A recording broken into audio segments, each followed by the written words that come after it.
Assalamualaikum, ketemu lagi di Syihab dan Syihab. Di episode ini saya di rumah Abi Quraisy dan kita akan kedatangan tamu dari Rembang, Jawa Tengah, Kiai Haji Bahaudin Nur Salim atau yang akrab disapa Gus Baha. Dan di rumah Abi saya juga udah ngajak keponakan-keponakan dan ngajak Izat tuh. Ada Izat, ada Fatih, ada Nisrin. Seru banget, kita mau ngobrol-ngobrol sama Abi, sama Gus Baha, dan kita juga udah nampung pertanyaan dari teman-teman. Pertanyaan ada yang masuk banyak banget, jadi nanti mudah-mudahan sempat kita sampaikan ke Abi dan ke Gus Baha dan kita jawab sama-sama.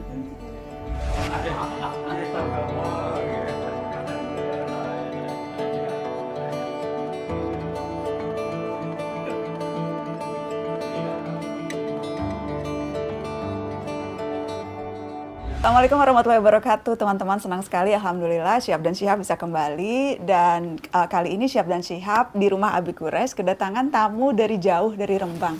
Ada Gus Baha datang silaturahmi ke rumah Abi. Dari dekat di hati, jauh tempatnya. Oh iya, selalu dekat di hati. Assalamualaikum, apa kabar Gus? Assalamualaikum warahmatullahi wabarakatuh. Sehat-sehat? Ya, alhamdulillah. Alhamdulillah, senang ya Abi kita kedatangan Gus Baha. Senang sekali. Abi terakhir ketemu Gus Baha waktu itu di acara Di acara di Habib Ali, ya, di PG, Baitul Quran. Baitul Quran. Baitul Quran. Sebelumnya sempat juga silaturahmi Gus Baha. Teman-teman mungkin ingat waktu itu kita menjelang malam takbiran ya Gus? Iya, di narasi ya. Di narasi, tapi waktu itu karena jarak jauh sempat ada kendala teknis jadi nggak begitu jelas. Dan itu yang protes netizen se-Indonesia Gus. Tapi enggak protes saya tuh. Protesnya ke saya. Alhamdulillah. Kenapa ini Gus Baha itu soalnya waktunya katanya susah. Nah, terus waktu itu Nana ingat sempat bilang insya Allah kalau ada waktu mau silaturahmi langsung sama Gus Baha supaya kemudian teman-teman juga bisa dengar perbincangan dan alhamdulillah kesampaian hari ini. Alhamdulillah. So, makasih banyak ya Gus. Iya. Mau mengenalkan tadi sih saya udah kenalin tapi mungkin teman-teman juga kenal. Jadi yang sebelumnya saya ajak cucu-cucunya Abi yang kecil-kecil, yang sekarang Syihab dan Syihab saya mengajak cucu-cucunya Abi yang lebih senior-senior. Itu Izat anaknya Mami Nana. Banyak yang suka nggak tahu gitu kalau ini Izat anak saya, kemudian terus ada Fathi dan ada Nisrin, ini keponakan, dan yang ini ada Nihla, cucu-cucunya Habib Quraisy. Terima kasih ya udah nemenin Mami Nana. Ini terpaksa apa enggak kan? Enggak dong, seneng dong bisa ketemu sama Gus Baha, bisa ngobrol-ngobrol sama Gus Baha dan sama Abi. Banyak banget yang udah nitip pertanyaan untuk ditanya ke Abi dan ke Gus Baha. Tapi sebelum kita jawab pertanyaan dari netizen, mungkin mau kenal Gus Baha lebih jauh dan lebih dekat Gus. Walaupun sudah terkenal tapi banyak yang juga masih penasaran gitu. Gus Baha kemana-mana sarungan, gaya nyantri gitu. Tapi di YouTube-nya selalu yang nonton ratusan ribu sampai jutaan gitu. Pokoknya bintang YouTube, kalau ustadznya YouTube tuh Gus Baha. Rame gitu. Gimana sih Gus Baha melihat dakwah sekarang gitu lewat cara YouTube, lewat cara-cara seperti sekarang nih Syihab dan Syihab ini kan cara dakwah yang berbeda yang kita maksudkan supaya lebih dekat, lebih nyampe ke masyarakat Gus. Ini saya menjawab tapi tidak harus jadi model ya, karena tradisi kita apalagi Pak Quraisy asalnya ada kaidah ya, laisa li alimin ayyukal tidak aliman akhir. Jadi antar orang alim itu tidak perlu saling ikut. Ini saya cerita sedikit. Sebenarnya mulai kecil karena bapak saya, mbah-mbah saya itu terkenal wali. Jadi cita-cita saya itu ingin jadi wali. Artinya wali itu orang yang dekat Allah. Nah, di antara kedekatan mereka kepada Allah, di antaranya adalah cara melihat Allah itu begitu jelas. Misalnya ketika Nabi Ibrahim disuruh Allah supaya menyampaikan kewajiban haji, wa'adzin finnasi bil haji ya'tuka rijalan itu. Saya bisa apa? Suara saya terbatas ya Allah. Terus kata Allah, sudah sampaikan saja, nanti saya yang menyampaikan, kata Allah. Orang seluruh dunia dengar yang ditakdir haji bisa haji. Artinya ketika saya melihat kenabian itu harus dimaklumatkan. Dan dalam hadis qudsi Allah ngendikan kuntu kanzan makhfiyan fa aradtu an u'rafa fa khalaqtul khalqa liya'rifuni. Jadi kata Allah, saya ini sebenarnya tidak butuh makhluk, cuma harus orang kenal saya. Yang saya menciptakan, masa mereka tidak kenal saya. Maka saya menciptakan makhluk untuk kenal saya. Jadi komitmen hati saya itu hanya ingin mengenalkan ajaran Allah ini indah, ajaran Allah ini solusi. Saya tidak pernah kepikiran kalau itu jadi viral atau jadi terkenal. Sampai sekarang pun saya tidak tahu kalau itu terkenal. Saya tidak punya WA juga nggak mau dengar. Nggak punya WA Gus? Nggak punya sampai sekarang, makanya liwat adik. Akhirnya ketika dengar katanya saya terkenal, banyak yang ngaji itu, terus ingat cerita Nabi Ibrahim tadi Pak Quraisy, bahwa Allah lah yang menyampaikan itu. Iya. Sehingga nggak perlu jadi beban saya harus parlente atau harus gaya, harus apalah. Ya saya tetap biasa seperti ini. Karena ini pakaian yang saya kenal, saya merasa nyaman. Syukur-syukur ini mewakili bilisani kaumi karena saya orang Indonesia. Bisa lagi gitu. Jadi sudah lengkap. Nah yang jelas itulah kira-kira. Jadi keinginan saya menerangkan hukumnya Allah itu enggak saya ingin dikenal, tapi supaya hukum Allah itu dikenali, difahami.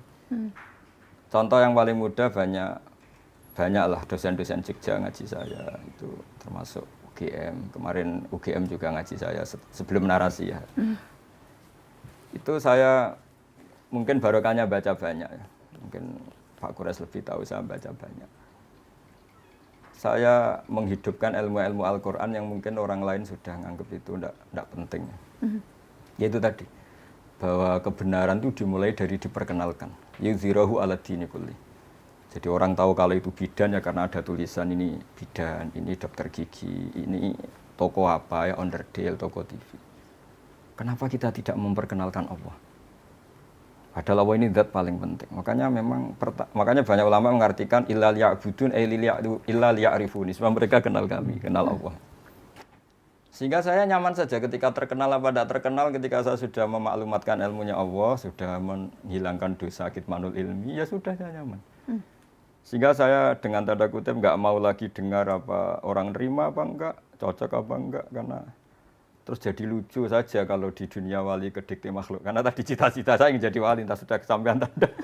Jadi terbiasa nggak boleh didikte makhluk. Kalau Allah merintahkan nerangkan ya nerangkan saja, nggak usah tersiksa reaksi publik kayak apa. Tapi keinginan itu berarti dari kecil karena memang karena tradisinya seperti itu. Tradisinya kan kalau ngaji, mungkin Pak Kures lebih tahu, kitmanul ilmi itu dosa, menyembunyikan ilmu itu dosa. Kalau ada ilmu harus diajarkan. Sehingga ketika saya mondok di Sarang sudah banyak satu kelas saya yang kalau ketemu saya itu cium tangan, tak tanya kenapa. Ya karena saya ngaji jenengan. Karena perasaannya santri gitu kalau selalu. Perasaannya gitu. Tapi sebetulnya berangkatnya dari kewajiban itu. Ketika Kiai Hamid Pasuruan terkenal lali, Pak Kures tahu banyak Kiai Hamid Pasuruan. Itu kan sepupu sama mbah saya. Itu ketika beliau terkenal, banyak yang sowan, banyak yang menghormati. Beliau itu menangis. Ketika ditanya sama Bapak, kenapa engkau menangis? Saya ini soleh itu untuk diri saya sendiri. Saya sering jamaah, sering melakukan kebaikan untuk diri saya sendiri. Tapi kenapa mereka menghormati saya? Jangan-jangan ini mendikte saya untuk sudah dari ingat Allah betul, sekarang harus ingat makhluk itu. Tapi kembali lagi mereka umatnya Rasulullah SAW yang harus dibina, yang harus didekatin. Sehingga mereka ya nyaman lagi atas perintah Allah itu. Ya kira-kira gitulah, setidaknya pas saya baik, pas Bikol bin Salim itu cara berpikir saya seperti itu. Tapi ya saya manusia mungkin kadang-kadang kebawa euforia atau tertekan atau nervous. Tapi itu bawaan manusia. Kalau secara ilmu saya seperti itu, nggak lebih, nggak kurang. Ya saya kira demikian. Ya, ada dua tadi ingin komentari. Yang pertama, jangan beranggapan bahwa wali, kita biasa dengar ya, wali itu syaratnya harus ada kekeramatannya. Kekeramatan itu artinya ilmu. Ya kan, waktu Adam diciptakan itu diberi ilmu, malaikat sujud karena dia punya ilmu. Karena itu kata Imam Ghazali, illam yakunil alim wal wali falastu adri manil wali. Kalau bukan orang alim itu yang dinamai wali, saya tidak tahu lagi siapa wali. Nah, sekarang banyak orang tuh hubung-hubungkan ada keramatnya ini. Itu ada, tapi bukan itu syaratnya. Syaratnya itu ilmu, diamalkan, dan tadi yang kedua, wa ma 'alaika illal balagh. Tugasmu hanya menyampaikan. Nah, penyampaian yang menjadikan orang simpati, yang menjadikan orang hormat, yang menggambarkan sifat-sifat Tuhan, sifat al-jamal, sifat keindahannya, sifat kebaikannya. Jangan tonjolkan sifat-sifat Tuhan yang keras, yang keras. Madhahirul jalal. Ya, jangan sifatul jalal ya, tapi sifatul kamal wa sifatul jamal. Nah, ini yang sebenarnya yang dipraktekkan Pak Gus Baha ini. Jadi tidak peduli orang la yakhafuna laumata laim, Iya, iya. ya kan? Iya. Tidak khawatir dicela orang dan tidak peduli dipuji orang. Kalau dipuji, alhamdulillah. Kalau dicela, alhamdulillah. Itulah resiko daripada dai kembali, ya kan begitu ya Gus? Iya. Iya kita. Gitu. Dan itu semua itu kalau orang mau meniru caranya seperti apa ya Gus Abi? Karena kan banyak kemudian ya bahwa kemudian dipuji, banyak orang yang kemudian ingin anak-anaknya wah bisa seperti Abi, bisa seperti Gus Baha gitu, tetap tawadu, berilmu tapi tidak menonjolkan keilmuan, menyampaikan sesuatu dengan indah, tidak keras begitu. Itu sesuatu yang memang karena didikan orang tua kah? Atau itu sesuatu yang bisa kita usahakan sendiri juga? Karena bagaimana menirunya? Gus. Monggo. Minimal supaya ini Kalau keponakan anak pengalaman cucu-cucunya Abi. kan begini, itu pertama dari rumah dididik, di pesantren kita dididik begitu. Pesantren mendidik. Di pesantren. Abi selalu bilang begini, saya selalu bilang Gus Baha, saya belasan tahun di Kairo, saya hanya sekitar 2 tahun di pesantren. Tapi yang pertama, hubungan saya dengan guru saya itu sampai sekarang masih ada.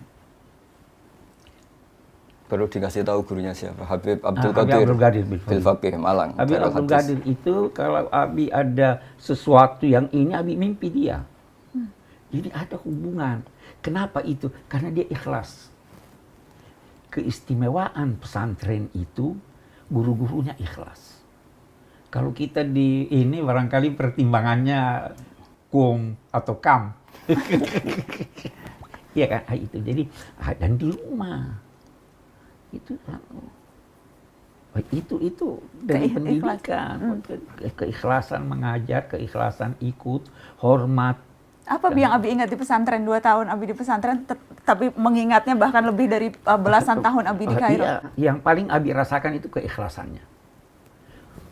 Menegur tanpa marah, ya toh, mengajar tanpa pamrih. Ya itu yang paling jelas itu.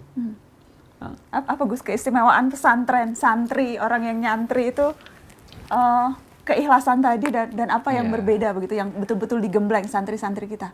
Jadi apa ya? Jadi ada adzauqus salim, rasa yang masih orisinil. Jadi cerita-cerita wali itu unik-unik, Mbak Najwa. Jadi misalnya ada seorang wali makan 1 piring terus beliau kenyang. Melihat istrinya makan 1 piring ya kenyang, terus beliau bilang, wah kalau untuk kenyang, untuk bertahan hidup hanya 1 piring, kenapa saya harus korupsi, kenapa saya harus rakus. Terus ketika dia tidur, meskipun punya kamar 5 ya tidur di 1 kamar, ketika punya beras 1 pintal yang makan 1 piring, kenapa saya harus punya berlebih kamar toh, saya tidur ya di 1 kamar cukup. Jadi melihat kehidupan yang normal tapi menjadi hal yang luar biasa. Bapak itu kalau ngajarin saya misalnya ada orang di pasar itu nerima transaksi 5.000, 10.000 sudah bilang alhamdulillah. Terus saya ini malu, saya sering punya uang jutaan, tidak mesti bisa bilang alhamdulillah. Ini orang awam, orang kebanyakan semudah itu syukur. Iya. Jadi sebetulnya didikan kita ini nganggep yang pokok itu ya pokok, yang sekunder. Sehingga dari tradisi pokok ini apa saja kayak berlebih. Saya sampai sekarang sering bilang ke istri saya, ke anak-anak, andai kan saya punya uang hanya 1 juta itu sudah kaya raya. Karena bayangkan hidup hanya sehari. Karena katamu Tuhan, kamu bisa aja mati besok itu. Jadi ya sudah gitu, itu tradisi keluarga kita, tradisi. Sehingga hidup itu nyaman saja. Ya jadi nggak wayulhihimul amal, tidak alhaqumut takatsur ya, karena melihat hidup itu ya sederhana. Jadi misalnya saya ketemu Pak Quraisy, ya ini ketemu orang sepuh, orang alim, tidak muluk-muluk terus apa efek dari itu misalnya terkenal dia apa itu tidak ngefek, karena ya hukumnya Allah dengan saya ketika berhadapan orang sepuh ya harus takzim, harus hormat. Sudah tidak lebih dari itu, sehingga nyaman karena nggak kebawa angen-angen itu. Terus banyak akses, banyak koneksi ribet, bisa wayulhihimul amal, bisa dilenakan oleh banyak angen-angen. Yang seperti Abi bilang itu, Abi yang bersyukur itu ketika menerima sesuatu dirasa banyak, tapi ketika memberi sesuatu selalu merasa itu sedikit. Sedikit ya. Nah, masih Ya, ingat itu arti syukur. Jadi masyhur itu maqalla wa kafa khairun mimma kasura wa alha itu. Jadi sedikit tapi cukup, lebih baik banyak tapi wa alhama.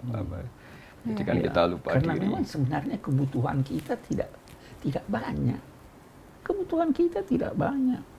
Itu ada orang pernah merasa sedih, kehilangan jabatan. Dia dipanggil. Coba lihat banyaknya orang nggak punya jabatan masih ketawa. Tahu ya, betul. Ya kan? Coba lihat banyaknya orang yang miskin masih hidup bahagia. Penyebabnya kamu sedih itu dirimu. Coba lihat, setelah beberapa lama kamu kembali normal. Iya. Jadi kita itu sebenarnya. Nah, hal-hal yang begini yang diajar di pesantren. Boleh jadi itu tidak diajar di universitas. Ya. Nah, itu sebabnya kalau dalam agama akal harus diasah, tapi hati juga harus diasah. Letakkan sedikit rasa di akalmu supaya dia lurus. Letakkan juga sedikit akal di perasaanmu supaya dia. Ya, di pesantren itu saya nggak tahu sekarang, ya toh. Tapi yang saya alami begitu. Jadi dididik dengan akal, terus hati diasah. Ada wirid, ada ini, itu kan untuk mengasah hati. Amalan-amalan yang bergabung. dilakukan. Kita ini manusia jiwa dan raga. Akal dan rasa harus menyatu semuanya. Jangan ini. Jangan salah satu dominan. Kalau lagi jatuh cinta tuh biasanya karena banyak remaja jatuh cinta yang dominan biasanya rasa, akal nggak apa-apa itu ya? Nggak apa-apa, tapi akal itu, rasa itu bisa mengalahkan akal. Buktinya orang yang cinta biasa hilang akalnya, dikalahkan oleh rasanya. Tetapi akal tidak bisa menciptakan iman, tidak bisa menciptakan cinta. Akal. Nah, jadi kita gabung. Akal dan rasa. Iya kan? Iya. Akal tidak bisa menciptakan cinta. Nggak bisa ya? Iya. Bisa membenarkan cinta. Membenarkan. Tapi diciptakan oleh rasa. Diciptakan Ini bisa satu episode soal cinta. Menurut Abi dan Gus Baha. Iya kan? Itu asa, itu rasa. Pemain bola kan itu akal dan rasa ya. Iya, kakinya itu merasa. Tapi dia berpikir ada taktik, ada ini segala. Nah, itu gabungan. Ini soalnya jago bola ini. Oh iya. Dia pernah ke Inggris untuk latihan bola. Ya. Idolanya siapa? Bintang idolanya? Aku fans Chelsea, Habib. Oh, Chelsea. Tapi kata tetangga-tetangga saya itu hebat itu Indonesia, nggak pernah dikalahkan Brazil. Jadi tim-tim besar pernah semua dikalahkan Brazil. Kalau Indonesia enggak pernah. Karena nggak pernah main Brazil. Gus Baha ngikut bola? Ya seneng dengerin orang yang seneng aja. Kalau saya sedang nonton. Tapi Gus Baha hobinya apa jadi? Hobi seneng yang jelas. Senang. Apa Jadi yang bikin bapak senang? saya itu dulu ngajarin seneng itu sederhana. Kalau ada orang awam tadi ceria di warung, padahal mereka banyak masalah. Kadang sampai saking penghormatannya bapak pada orang seneng itu kalau manggil santri, sedang guyon atau apa, nggak jadi. Kata beliau, orang-orang miskin seneng itu mewah, nggak usah diganggu. Kalau ada kiainya kan sungkan. Sampai sekarang saya keterusan, kalau santri sedang guyon gitu, saya mau lewat nggak jadi. Takut kalau ada kiainya langsung diem. Jadi sengaja ya Gus? Ya, karena senang. Nggak mau merusak kebahagiaan. Tapi Iya. ngeliat Gus Baha pasti seneng lah. Masa ngeliat Gus Baha terus nggak jadi ketawa? Nggak kan sungkan itu. Sungkan ya? Iya, ada orang yang sungkan begitu. Makanya guyonan paling saya kenang di pondok itu, di pondoknya Mbah Maimun itu. Gus kalau soleh jangan soleh-soleh banget. Kenapa? Nanti saya surga dengan Mbah Mun. Nggak enak sungkan. Kita nanti tetap bertemanan aja, sekelas kita aja, ngopi-ngopi bareng gitu. Surganya yang level lebih bawah Iya, dikit lebih lah. bawah. supaya Nanti nggak- kalau supaya kangen nggak Mbah tegang. Mun sowan, tapi jangan setingkat kata. Jadi itu pesantren. Jadi guyon yang ringan, ilmiah tapi bikin ceria. Jadi itu kan kayak zaman sahabat ada Nuaiman, di khazanah kita ada Abu Nuwas ya, Iya. atau Abu Nawas. Itu ceria. Jadi ringan tapi mendidik. Jadi di antara kenangan saya di pesantren itu kalau antri di kamar kecil itu Yang paling dihormati di pondok itu kan 2 Gus sama Kiai. Tapi Gus itu anaknya Kiai. Sehingga kalau antri itu ditanya, dok, nggak usah ditunggu, saya Gus. Maksudnya supaya nggak didok karena antri. Terus kata yang dok, samalah Kiai. Untuk menteror itu. Jadi apa ya, suftoh kalau dalam bahasa habaib atau muzah itu ceria sekali. Nah ceria itu di kitab Ihya diterangkan Qutbuddin, al-istilzat bil mubahat itu Qutbuddin. Nanti pada akhirnya menikmati hal yang dibolehkan Allah itu punjeri agama, itu pokok beragama. Iya. Karena kita ini sudah capek. Jadi kalau saya misal sampai sekarang saya tiap pagi masih sering jalan-jalan sama putri saya yang SD kelas 1 terus. Karena saya bilang ke istri saya, kayak apa celakanya kita kalau bahagia nunggu nyuwun sewu maksiat dulu, harus melakukan hal yang boleh. Allah menyediakan sekian kesenangan dari hal-hal yang dibolehkan. Misalnya mencintai anak, cucu, mencintai teman. Dan itu guru-guru kita ngajari itu. Sehingga rata-rata kiai itu suka guyon, suka santai. Supaya mencukupkan diri, tidak perlu senang dengan hal-hal yang dilarang oleh Allah. Iya. Dan itu Karena itu di kalangan orang-orang tasawuf, orang-orang fikih yang paham, menyanyi itu anjuran. Iya. Ya karena itu menyenangkan kan. Ya itu Habib Soleh Tanggul itu, karena lagunya menggugah hati, kalimat-kalimatnya mencerahkan. Yang tidak boleh itu kalau nyanyiannya lenggak-lenggok yang tidak benar, liriknya salah, itu yang tidak boleh. Tapi kalau liriknya bagus, itu ya, hati itu menjadi senang kalau mata melihat yang indah, telinga mendengar yang indah. Dan itu melahirkan dorongan untuk bergeraknya fisik. ya, Kalau dengar lagu dangdut bagaimana? minimal jempol goyang. Iya, paling tidak tangannya begini. Pengaruh nyanyian suara ke ini. Nah, itu sebabnya dilarang bersuara keras. Jangan teriak-teriak. Inna angkaral aswati la sautul hamir. Jangan teriak-teriak. Nah, kita diajar tuh di pesantren. Bicara depan guru, jangan suaranya keras. Itu yang diajarkan kita. Ya toh? Dan itulah kemudian yang mempengaruhi Dan itu yang mempengaruhi. Apalagi kalau ustadznya, kiainya ikhlas. Itu aja. Kunci saya di sana. Iya, ikhlas. Ya. Ikhlas. Abi, kan sempat ada juga yang tanya ke Nana, waktu itu juga tanya ke Abi. Cucu-cucunya Abi kira-kira ada yang meneruskan jadi seperti Abi nggak jadi pendidik? Ini kan sekarang kan mereka belajarnya kan belum ada yang spesifik belajar agama. Abi, apalagi Nana kan juga nggak, Bi, Kaela juga nggak gitu, Ahmad, Caca, Hala gitu. Abi ada rasa kecewa nggak? Tidak. Walaupun kita nggak meneruskan. Walaupun. Abi prinsipnya mendidik itu mengembangkan bakat anak. Nana dulu waktu mau ke Amerika masih ini, pesannya Abi masih ingat apa? Masih. Apa? Salat nggak boleh ditinggal. Salat tidak boleh tinggal. Saya dulu dikritik orang, kenapa biarkan dia itu salat. Mendidik, kembangkan bakat. Saya selalu bilang, Jido bilang apa tentang pemain bola? Ini kan hobi bola.